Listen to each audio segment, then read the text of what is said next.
Right, in this video we're going to solve 1 minus sine squared x is equal to 2 cos x for x being between 0 and 360. So we've got 1 minus sine squared x is equal to 2 cos x for x being between 0 and 360.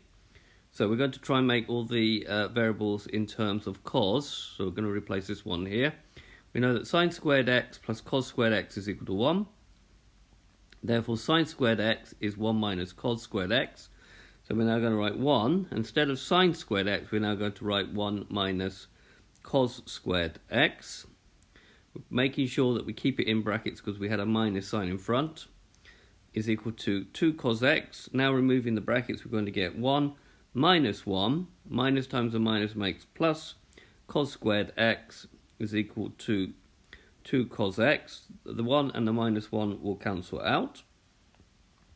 And now we're going to have that cos squared x, and then taking this to the other side, or taking 2 cos x from both sides, we're going to have minus 2 cos x is equal to 0.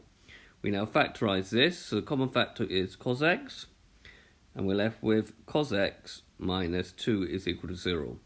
So either cos x is equal to 0, again you need to use the graph of cos x.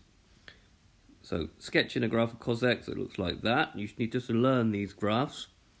Okay, where is it equal to 0? It is equal to 0 at 90 or to 70. So we're going to get that x is 90 degrees or to 70 degrees. Or cos x minus 2 is equal to 0. Now, the range of cos is actually between minus 1 and 1. So we cannot get a value of cos x is equal to 2. It's just not possible. So the only solutions we get from this are x is equal to 90 or to 70. So this has been a video in where we're going to make the equation, or solve the equation, a trig equation, making it all in terms of cos x. I hope you've understood, and I thank you very much for watching.